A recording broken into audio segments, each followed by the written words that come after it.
When you have a healthy donor pipeline, there will come a time when you need to transition a donor from mid-level to a major gift officer's portfolio, from a major gift officer to a planned giving department, or even from a higher level of giving back into mid-level.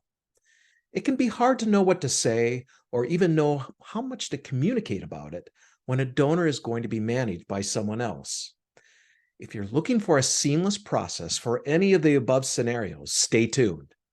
For this podcast episode, I've invited Kara, Diana, and Karen to take over the podcast and share some of the strategies on how to gracefully transition your donor relationships in a way that feels honoring and respectful to the donor. Welcome to the Nothing But Major Gifts podcast from Veritas Group, featuring Richard Perry and Jeff Schreifels. Twice a month, we bring you the latest and best thinking about major gift fundraising, so you can develop authentic relationships with your major donors. Here are your hosts, Richard and Jeff.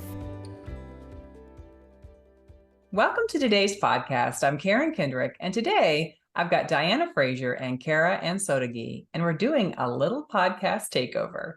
One of the fundamental philosophies we have is that your internal systems and structure should allow the donor to give to their potential and land in the right place within your donor pipeline. There are a lot of factors that make this happen, but one of them is setting protocols for how to transition donor relationships.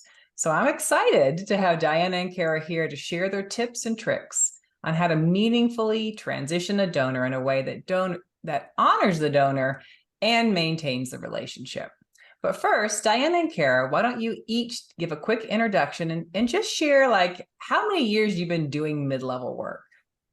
Boy, that's a good one, Karen. First, I love that it's a takeover of the podcast. That's kind of fun. So I'm Diana, and before I joined Veritas, I spent 32 years in the nonprofit sector as a frontline fundraiser, including a major gift officer. And when I was last in a university environment, I helped set up our first mid-level program there out of the annual giving program. But in terms of working with Veritas in the last 10 years, I don't even know how many mid-level programs I've been involved with to help set up and maintain ongoing, but I'm involved with 3 right now. Fantastic. Kara. Yeah. Hi, everyone. I'm Kara Ansotegui, Director of Client Services with Veritas. And I love that we're doing this podcast today because it is a question I feel like we get this conversation. We get questions about this really with our clients, and then a lot whenever we have open webinars. And so I think this is such a great subject for us to be having and discussing. I've been with Veritas for just a little under 3 years, and in the mid-level space for probably about 10 years now. I ran a large national mid-level program for a nonprofit, and before that had worked with 2 different organizations in both their mid and major space. Thank you. Great. Yeah. Got so much expertise in the room. All right. So let's get started by talking about what kind of transitions you may need to develop that protocol around. Karen, there's a couple things to take into account. First, let's look at from mid to major, because and then also into planned giving, because that's often where the first conversation happens. Mid to major is often about either hitting a giving revenue or a level. Maybe it's a threshold of, say, 10,000 is the bottom of your major gift portfolio. But whatever that bottom of your major gift portfolio, that kind of becomes the tipping point to really take a step back and think through, should this donor be moved? But there are other things to take into account. If you're a mid-level officer and you're talking with a donor and you learn they have a donor advised fund and you didn't know that previously, they hadn't given that way to your organization. So they're giving under that giving threshold, but there's potential for greater. Or you found they have a family foundation, or maybe they want to sell a business, or there's other wealth indicators that make you think, there might be more possible here with a deeper connection. Just as an example, I worked with a mid-level officer who learned a donor she was connecting with did in fact want to sell a business. And they were interested in the charitable aspect of that. And that can be pretty technical. So it was beyond her skill level in terms of giving advice. Now, bottom line, the donor has to have their own financial advisor. We don't mean ever for a staff member to take that role. But she connected the donor with the major gift officer in that region, as well as their planned giving team member. And that resulted in a $350,000 gift following the sale. Wow.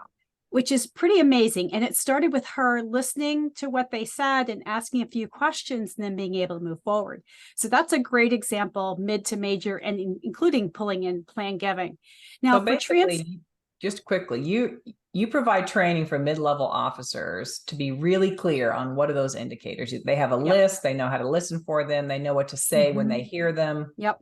Awesome. Yeah, there's a whole list of capacity indicators you want to pay attention to. Do they have multiple houses? Do they travel extensively? You know, that kind of thing. That's enough to listen and start paying attention for. Now, for transferring to plan giving, it's a little different because it's not really about large gifts, right? That's about how long the donor has been engaged with the organization. Possibly they've expressed an interest in legacy, so you might want to pay attention to that. They may have brought up their interest in something more complex, like a charitable gift annuity or a trust, which those are technical instruments and you definitely need expertise for. But you also want to learn maybe what's going on in their family life. Maybe they mentioned they don't have children, or their adult children are well established and they don't have an intention of leaving them much in their estate, or they're interested in exploring leaving something to charity in the estate. Those are all things to keep in mind. But that said, I want to say, and particularly when it comes to plan giving, it's wise to keep the mid-level or the major gift officer in the relationship as a partner with a plan giving officer, because once the PGO is done with the technical and the subject matter expert information they bring to bear and assist the donor through that instrument they might set up, you want to have an ongoing connection for the current giving, and you don't want that to have fallen completely by the wayside. So in terms of protocol, maybe the PGO becomes primary and the MLO or MGO becomes secondary, and then when that's done, you reverse it back, something like that. So that's yeah. Oh, I was just going to say, I think the other thing I would just note in that is that yes, absolutely. And I think the reverse can happen, where when they don't have a relationship, they both are sending too much stuff to the donor or the same thing to the donor. And so that partnership and that conversation, I think, is so important. So that you can make sure you're really putting the donor at the center of the work you're doing, whether it's major gifts or plan giving. Yeah, absolutely. Now, in some databases, you can have a commingled plan, like in Razor's Edge, you can see both people's plans. But some systems like Roy, if you're using a high touch plan there, they're actually two separate plans, and you have to click to the other to see what the other person's doing. So what Kara said, absolutely right. Have a conversation, determine, you don't want three people sending Thanksgiving cards, right? That's kind of a typical thing. Everyone's going to do the holiday card or Thanksgiving card. So take some time to map that out, who's going to do what, or what you might be able to do together.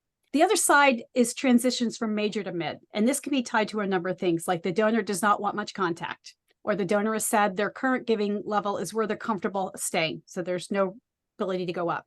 But it can also be things like if the donor has become unresponsive and you want to be sure that touches are still going out, or maybe the donor has reduced their giving to the mid-level range since you started working them 2, 3, 4 years ago. So it makes sense to make that transition. What's important here is the major gift officer needs to have room in their caseload to connect with donors where there's greater potential of support. So they need to, from just a return on investment for the organization's investment of time, to put the donor into the right category. And then once a good transition is made, the donor is going to have a better experience at the mid-level with the consistent touches than at a major gift level where the donor has fallen down low and maybe it gets real sporadic.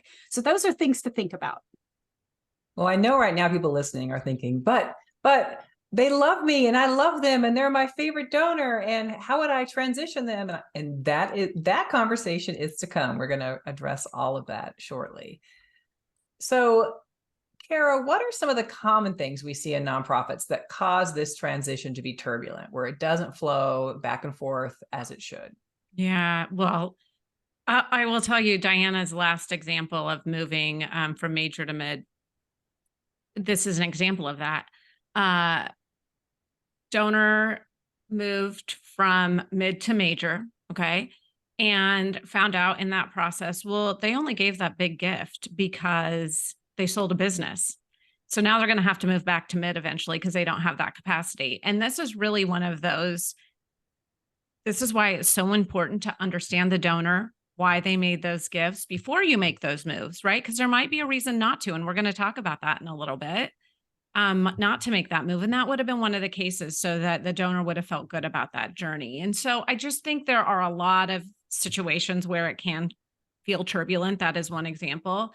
I would say another is really when there aren't protocols in place for a handoff. In this case, organizations really don't have parameters built for how frequently, those handoffs should happen. And we get that question all the time. When should I do this? Here at Veritas, we review caseloads every 6 and 12 months to make large transitions. And I want to be really clear.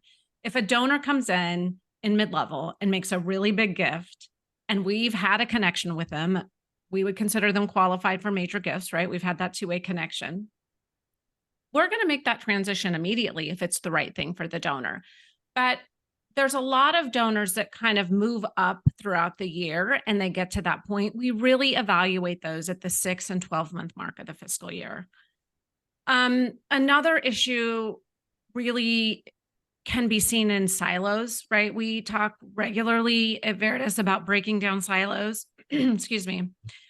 Similar to the issue above, there's a lot of times when people have this sense of ownership based on organizational silos, and they think the donor won't get cared for. You kind of just alluded to this, Karen, if they're moved to someone else, or they just don't know how to make that move in a thoughtful way. This is an opportunity to really serve the donor. And this is what I talk about when I talk to my clients. This is about making sure the donor always feels at their center of the conversation and always feels served. For example, saying something to a donor like, I'd love to introduce you to my colleague, Judy. She's local. She'll be able to serve you in your relationship with our organization in a really meaningful way. That feels good to a donor, right? It feels thoughtful. It doesn't mean you have to go away completely. You can still be there occasionally and check in and see how that donor's doing, but really it's about serving them. Or another example is, my role has changed here, but my colleague Jorge is going to be able to better assist you and continue serving you in the way that I've been serving you. It's really about reinforcing that donor and the value the donor has to your organization.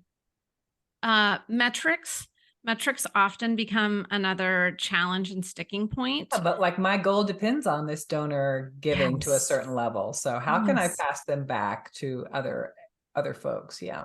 It's scary. This one gets me every time because I think organizations get so worried about credit, they lose sight of what's really best for the donor.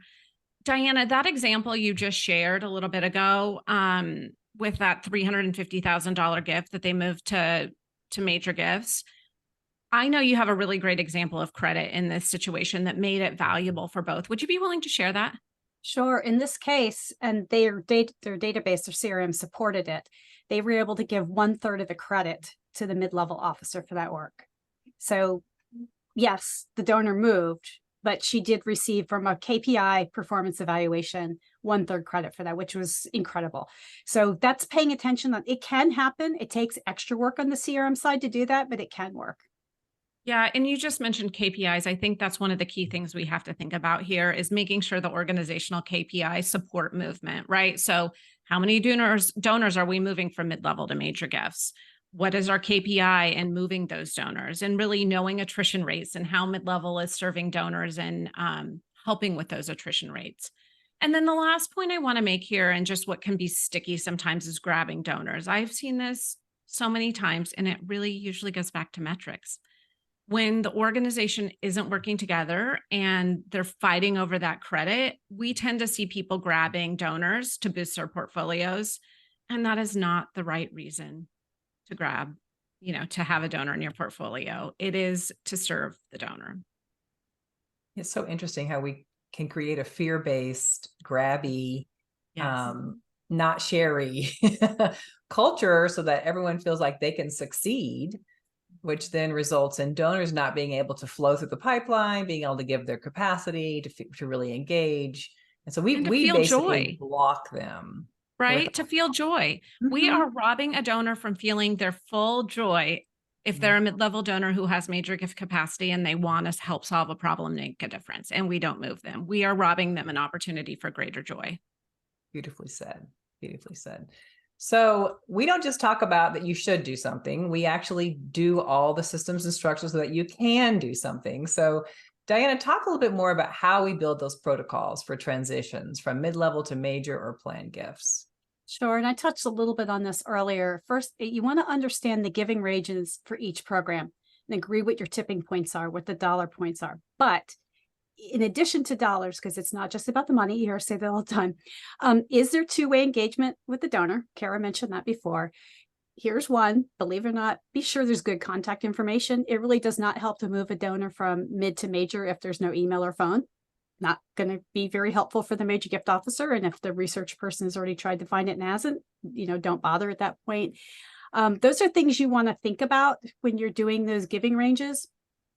Be flexible if there's a strong relationship with the mid-level officer and a move could truly hurt the organization. Now, that's putting our feelings aside, not like, oh, I want to keep this donor, but what is the relationship like? And could that hurt the organization or the donor connection in the organization? And then maybe you can still plan a transition further out, but, just be careful there.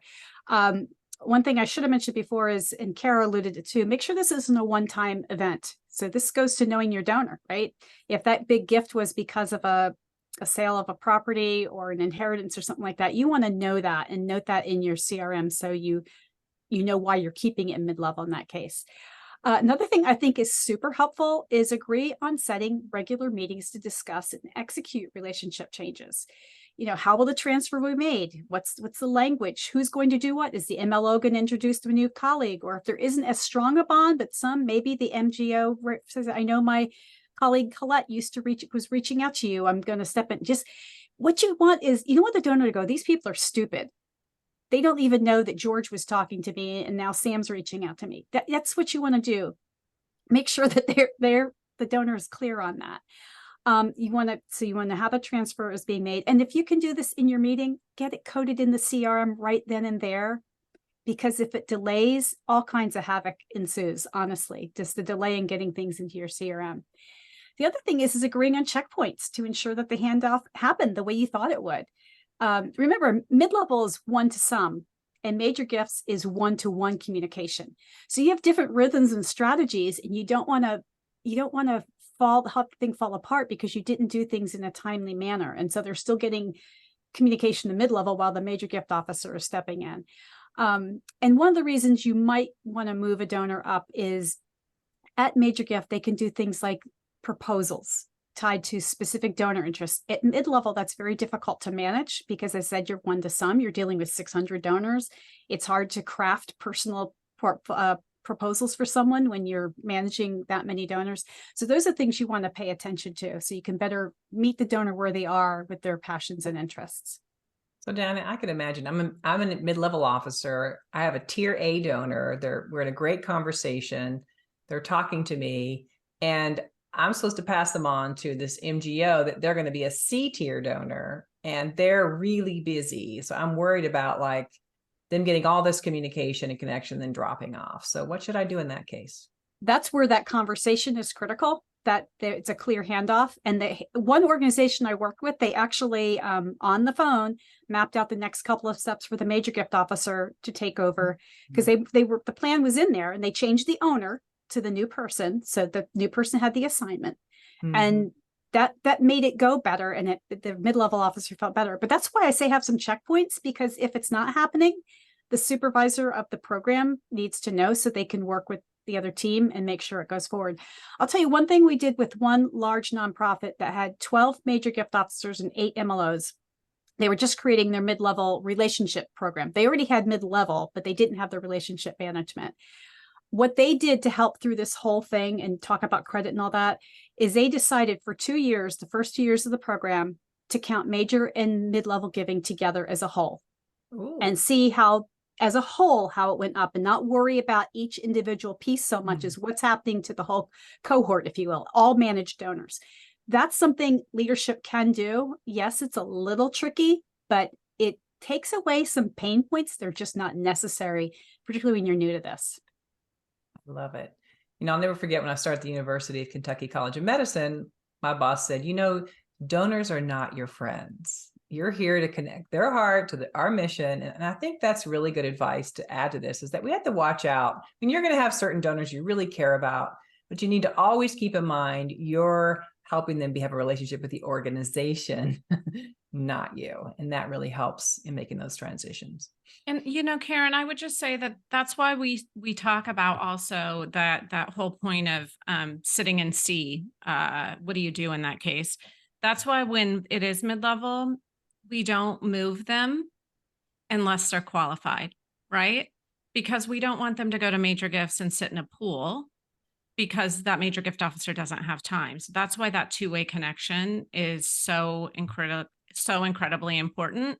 And, I know I'm going back a little bit on that, but I will just say, to your recent point, we tell our clients that regularly.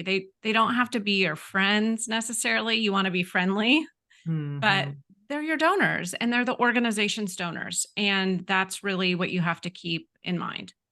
Thank you. So Kara, jump into a little bit more on the protocols and that transitioning. Add to that conversation.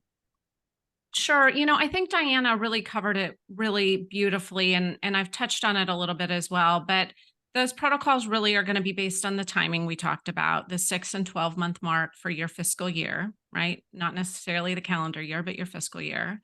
And then of course on qualification. Reminder, everyone in mid-level is qualified. So we talk about that, but when we say qualification in this case from mid-level to major gifts, we mean they've had that two-way connection with the mid-level officer and we know more about their passions and interests. So an example may be, I have a client currently that I work with on both mid and major. Their giving threshold is $5,000 for major gifts and their fiscal year starts in July. So that means in January, they'll have just finished their 6 month mark on their fiscal year. So we review all donors who are at that 5,000 plus level for mid-level that have had a two-way connection. And that's when we then start working with the mid-level officer to introduce the major gift officer to those donors. We do that based on donors' preferred method of communication. So whether that's email, phone, text, and then it's a warm handoff. And that ultimately sets the major gift officer up for success in building a stronger relationship. This client in particular, they have a lot of donors who respond really well to Grativid. And so they do a dual video. Oh, cool. Right. Nice. And so they say, hey, my name is, Joe, and I just want to introduce you to your new mid-level officer. And then our major gift officer, and that person comes on and says, I can't wait to connect with you. And it's just this put a face to a name opportunity, really warm. And then it just really helps them when they're building that next connection. And I'm assuming they don't say mid-level officer, major gift officer. They're No. just to be clear. Yep. Your contact, your representative. Yes. Yep. Yes. You were with the major gift officer and you're now with the mid-level officer. And it's not moving donors down. You're putting donors where they belong in that pipeline, right? Where you can best serve them. Right. So, As a quick aside there, you don't use mid-level officer, major gift officer anyway, communicating exterior to your organization. Right. Hopefully your front-facing title is donor relations manager or philanthropy director or something like that. That's right. Thank you, Diana. So starting with Kara and then Diana add in as well, talk a little bit about creating efficiencies. When you don't quite have enough for major gifts, or do you have a good amount for mid-level donors, but no MLO, like you don't always have full caseloads for everyone. How does it work? Well, I think we've seen a number of things be successful. What really is going to matter is that you have those protocols built for what your success is. I see situations where there's a mid-level program leader and they only have a partial caseload because they still need to be able to be a leader in that work. And that has been very successful because they're doing the work every day. They understand the value of the work. They're able to translate the value of the work to leadership even higher when they are holding that small portfolio. In addition to that, we have some clients who maybe are in a small territory and they hold a hybrid caseload. So it's maybe half of a major gift caseload and a small portion of a mid-level caseload. So as they are qualifying those mid-level donors and building relationships and seeing those upgrades, they then are able to build those monthly strategic plans for a major gift caseload because they now know the donor has value. So there's there's a few different ways that we can really see this work. Diana, I'm sure you've seen it work in different ways as well. Yeah, the hybrids with hybrid caseloads, when you have major gift and mid-level, just make sure you get your ratios of, how many in each category to fit with your workload. So that's just think that through. But where I've seen some incredible success, and I know we talk about this, if you don't have a full-time person to do this, and say it's your CEO who's doing it, you want to make sure you understand how much time is really available and right size the number of donors they're working with. Because we say all the time, we believe strongly, and we've seen it, you will raise more money from fewer donors because you have the right focus and strategy, right? So I worked with the CEO of a small nonprofit. Initially, he had 92 donors he was trying to manage. He was the CEO of the organization. He had a lot of responsibility. And those 92 donors gave 1.9 million. After he started working with Veritas, I got him down to 60. He raised the same amount of money from 30% fewer donors. And then again, he grew it up a little bit to 65 and he raised 2.5 million. But what happened was he had right focus, right strategy. He was letting go of things he didn't need to deal with. And they eventually did hire a major gift officer, and then he carved even more donors to that person. I had another executive director.